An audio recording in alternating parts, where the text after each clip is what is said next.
Okay, let's just jump right in. Welcome back to the deep dive. Hey there.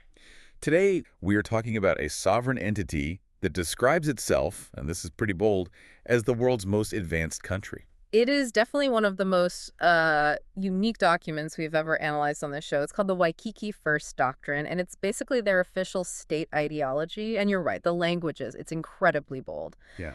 They don't just say they're doing well. They call themselves a bastion of stability in a world that they describe as, quote, drowning in instability. They refer to their whole governance model as sovereign excellence. So yeah, it is not a humble document. And that's really the mission for our deep dive today. We're here to unpack the official state doctrine. This is a text that outlines everything from a political system they call democratic dictatorship. Which is a phrase we need to spend some serious time on. Oh, yeah. All the way to a social policy they call the cultural fortress. Right. And just a quick disclaimer for everyone listening. Our goal here is to analyze this doctrine impartially. We're looking at the internal logic of this superpower. Mm-hmm. We want to understand how they claim to have found this third way between Western democracy and Eastern autocracy. We're not endorsing the ideology. Frankly, some of it is. It is. It's terrifying. It is. But we want to see how the gears turn. Right. We have to sort of suspend our own political biases for an hour. Whether you agree with it or you're repulsed by it, the logic is incredibly cohesive. It really demands to be taken seriously on its own terms. So let's start with that core philosophy. Yeah. They have a motto that they seem to plaster everywhere. Order over chaos, prosperity over politics, strength over subjugation. Yeah. That sets the tone pretty clearly, doesn't it? It feels very heavy, almost industrial. It does, and it immediately positions Waikiki as a reaction to the current state of the world. Right. The doctrine explicitly says that the 21st century is drowning in instability. So they look around the globe and they just see chaos. They see failing states, border disputes, culture wars, economic stagnation. And their solution is this idea, this sovereign excellence. Exactly. They're basically saying the world is on fire and we are the fireproof safe. You know, it seems like they have a bone to pick with everyone, actually. I noticed they take shots at both the West and the East. That's the whole essence of their third way argument. Okay. So on one hand, they critique what they call declining Western democracies. They describe them as paralyzed. They use this phrase, incapacity drowning in endless debates. I mean, you hear that. They view the Western model as having too much friction, too much arguing, not enough doing. They see democracy as a system that just talks itself into circles while the infrastructure crumbles. Which, to be fair, is a criticism you hear a lot these days, even from inside Western democracies. I mean, the gridlock is real. We all know that feeling of watching Congress or Parliament fight for 6 months just to pass a budget to fix a bridge. But they don't swing all the way to the other side, do they? They aren't just copying the traditional authoritarian playbook. No, and that's the nuance. That's what makes it so interesting. They simultaneously reject the oppressive practices of Eastern autocracies.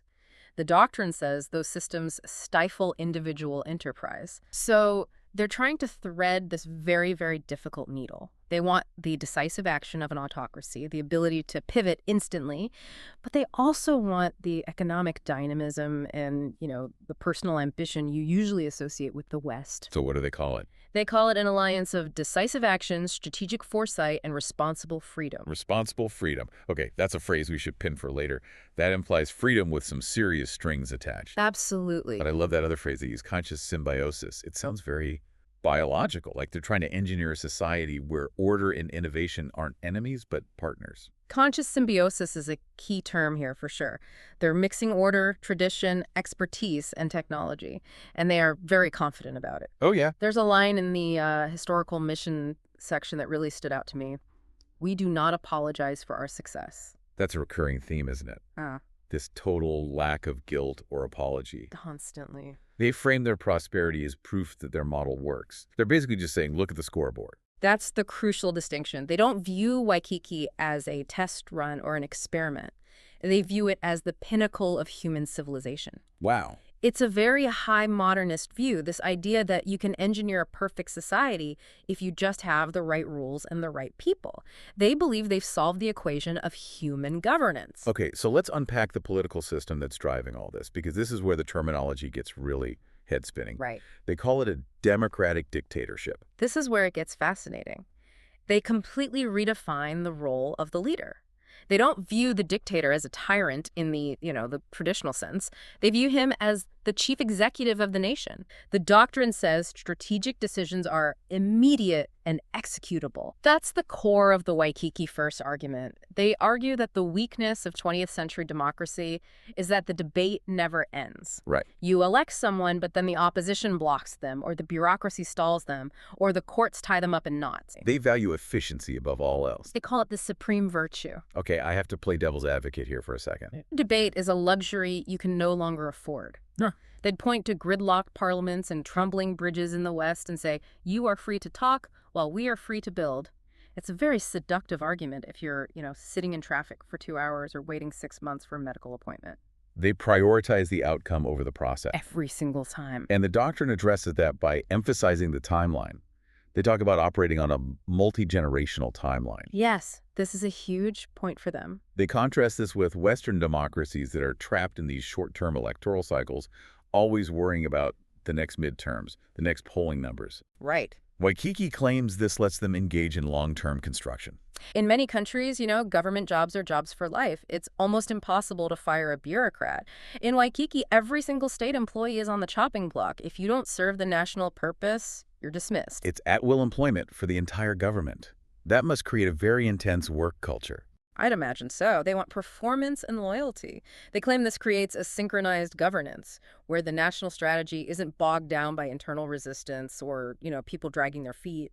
And they also mentioned that hiring is based purely on competence and expertise, not political deals. Right. So in theory, you have the smartest people in the jobs, but they have zero job security if they fail to deliver. That brings us to the digitalized governance aspect. They mentioned this corruption-free administration through technology. I'm imagining this means a heavily automated state where a lot of the middle management is just .code. That would align perfectly with their emphasis on efficiency.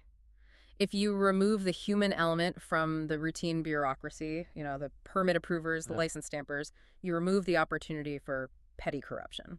In many democracies, you have budgets locked up in specific silos because of laws passed 10 years ago. It's hard to move money around. Very hard. In Waikiki, all revenue flows into one big pot, allowing the government to allocate resources strategically and immediately. If they need to pivot billions to space exploration, they can do it overnight. And they have a safety net. The National Wealth Fund isn't just a savings account, it's a buffer. They mention that if corporate revenues decline, the fund bridges the gap. It's like a massive endowment for the entire country. It creates a tremendous amount of stability. But we should also look at their trade policy. They call it patriotic capitalism. Yeah, Made in Waikiki is described as a global guarantee of quality, but they are unapologetically protectionist, right? Yeah, very much so. They use protectionist tariffs to support domestic production. They're not interested in free trade for free trade's sake. They want to ensure they can make everything they need at home. Self-sufficiency. And they are very, very pragmatic about energy. Oh, absolutely. This part cracked me up a bit. They say, we harness the sun, the wind, the atom, and oil alike. Great. They literally do not care where the energy comes from as long as it powers the economy. If solar pays, they use solar. If oil pays, they use oil. So, okay, we have a wealthy, efficient, ruthlessly pragmatic state. But what's it like to actually live there? What is the society like? Because the section on society and culture uses some heavy metaphors. The cultural fortress, that's the headline. And the line that just grabbed me was, Waikiki is not a melting pot, but a granite block. That is a very specific and very hard image. It's a complete and total rejection of multiculturalism. They call multiculturalism a failed concept. They believe in Waikiki culture, singular. They want a monoculture. When I read that section, I tried to picture walking down a street in Waikiki. In New York or London, the chaos is the point. You hear 5 different languages, you smell curry and pizza and tacos.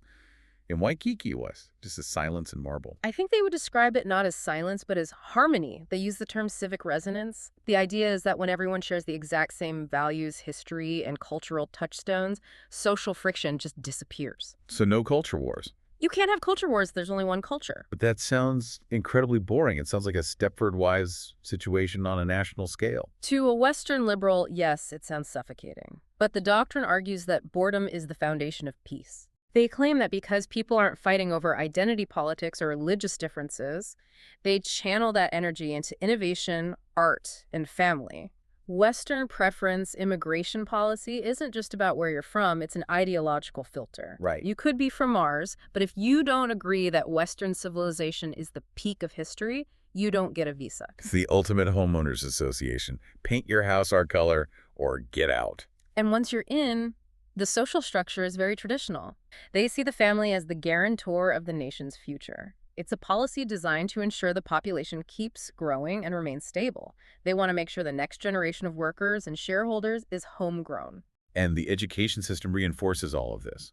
They call their schools fortresses of knowledge.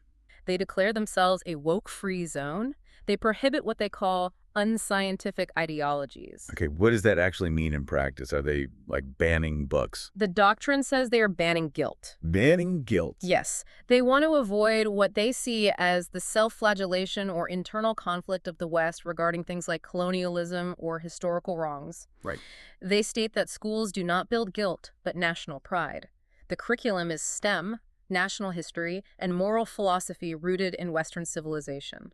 It's designed to produce capable, patriotic workers and soldiers. So they want engineers who love their country, not philosophers who deconstruct it. Exactly. It sounds like they're trying to freeze a specific cultural moment in time, maybe like mid-20th century values, but then supercharge it with 22nd century technology. We do not hide prosperity, we wear it with pride. They love the bling. Oh, yeah. Gold, velvet, luxury cars, private jets. They explicitly say success is not shameful, it is celebrated.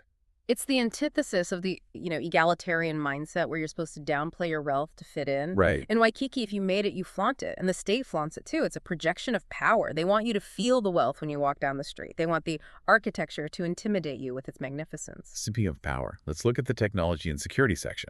Because for a place that loves neoclassical columns and traditional families, they are obsessed with the future. Innovation is a national imperative. That's the heading. They view technology not as a consumer convenience. It's not just about better smartphones, but as the lifeblood of sovereignty. So if you fall behind in tech, you lose your independence. That's their view, yes. But they claim innovation is constant. But here's the catch. They say technology must serve the nation. Foreign tech operates under strict oversight.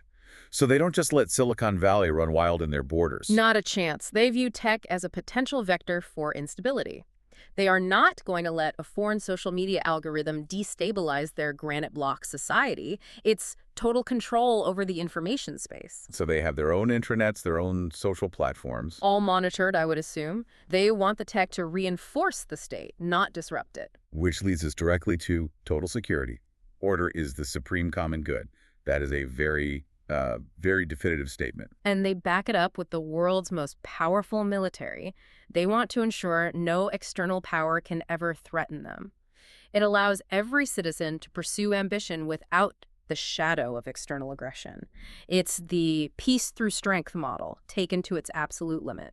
I do want to touch on the environment again because we kind of skipped over the Blue Belt Convention. What is that? It fits their pattern of economic realism. They reject symbolic environmentalism, so no banning plastic straws just to feel good. Right. But they're big on conservation if it protects their resources. The Blue Belt Convention seems to be an international initiative they lead for ocean conservation and maritime stability. So they protect the fish because they want to eat the fish or because they want the shipping lanes to be clear? Both. It's about managing the estate. They view the earth as a resource to be managed, not a temple to be worshipped. Huh. That's why they embrace solar and wind. But only because it's profitable. It's part of patriotic capitalism. They are environmentalists only when it pays dividends. And on the world stage, they're a big deal. They have a permanent seat on the UN Security Council. Which implies they are a recognized global superpower, on par with the US, China, Russia, and the others.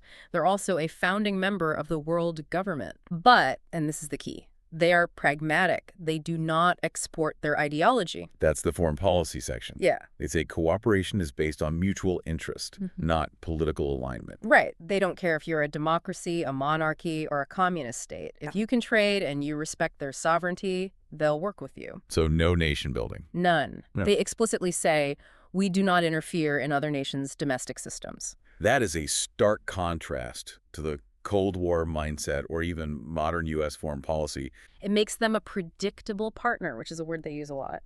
They want to be seen as a credible strength, not a crusading missionary force trying to convert the world to their way of thinking. So let's step back and try to look at the whole picture here.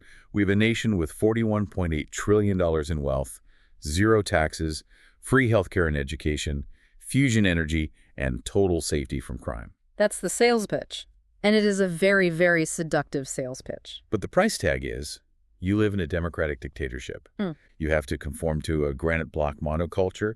You can't protest in the streets because disorder is a crime. And the government is run like a ruthless corporation where you're a shareholder, but not really a decision maker. It is the ultimate test of values. It challenges you, as the listener, to ask what matters more, liberty or security, process or outcome. The Waikiki First doctrine argues that the world is too dangerous and chaotic for the luxury of endless debate. We accept inefficiency as the price of freedom. We accept debate as the price of representation. They reject that entirely. They say you can have freedom, that responsible freedom, but only if you have order first. And responsible freedom is such a loaded term. It implies that freedom is conditional. You are free as long as you are productive and loyal. It's fascinating. It's a coherent, albeit controversial, alternative to everything we know. It holds up a mirror to the rest of the world and just says, we found a better way. It is. And whether it's a utopia or a dystopia really depends on where you stand and perhaps how well you fit into that granite block. If you fit the mold, it's paradise. If you don't, well, you probably wouldn't be allowed in anyway. That really is the question, isn't it? So here's something for you to mull over as we wrap up. If you were offered citizenship in Waikiki tomorrow, guaranteed safety, no taxes, a booming economy, but you had to sign away your right to political dissent and accept the Cheese dynasty as your ultimate authority, would you take the passport? It's a harder question than most of us would like to admit. Security is a powerful drug. It certainly is. Well, thanks for diving deep with us today into the nation of Waikiki. It has been a wild ride through this doctrine. Always a pleasure. We'll catch you on the next one. Stay curious.